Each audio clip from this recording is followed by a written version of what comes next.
Aşgabatda garaşsyzlyk bayramynyň öňü süýresinde öýsiz itleriň we pişiklerin köpçülikligiň tutulmagynyň we öldürilmeginiň nobatdaky tapgyr amala aşyrylýar. Bu barada habar berýän Azatlyk radiosynyň paýtagtdaky habarçylary häkimiýetleriň şeýle çäreleri parahat 1 we parahat 2 etrapçylaryny geçirýänligini gurrun berdiler. İtleri we pişikleri ýene öldürýärler. Öýsiz haýwanlary tutmak işini jemaat hojulugy edaralarynyň işgärleri, şol sany köçe süpürüjiler amala aşyrýarlar. Olaryň arasyna adaty raýat geýimli adamlar hem bar. Olar itleri we pişikleri tutup ulu haltalara salyp alyp gidýärler. Ol haltalardaky itleriň we pişiklerin aglabasy eýýäm haltada ölýär diýip howpsuzlyk aladylary sebäpli gizlinlik şertine söhbetdeş bolan habarçylarymyzyň biri 18 sentýabrda gurrun berdi. Onuň sözlerine görä şu günler paýtagtda öýsiz haýwanlar awlanmagyny käbir ýaşaýjylar garşylyk görkezmäge çalyşýarlar. Käte jemaat hojulugy edaralarynyň işgärleri bilen yerli ilatyň arasyna dawa, jenjel hem bolýar.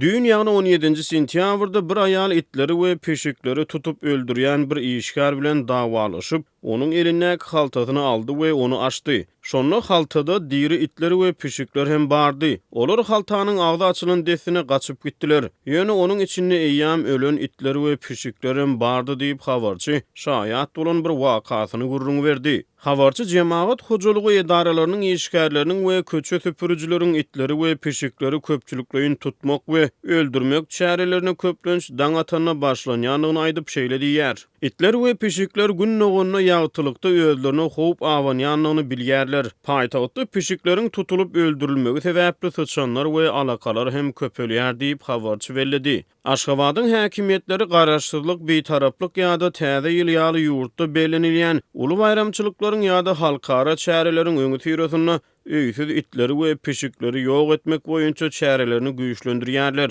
Türkmen häkimiýetleriniň öýsiz itleri we pişikleri köpçüliklerini awlamak boýunça geçirýän soňky çäreleri Türkmenistanyň prezidenti Gurbanuly Berdimuhammedowyň ýene bir kitabyny Türkmeniň alawa ýetibaradaky eserini ýazyp tamamlanmagyna gawat geldi. 13 sentýabrda Türkmen Döwlet Habarlar Agentligi bu kitapda ençeme müňýürliklaryň dowamyna Türkmen durmuşynyň bir bölegine öwrülen alawaýyň gylyk häsiýetleriniň we ähmiýetiniň beýan edilýändigini aýtdy.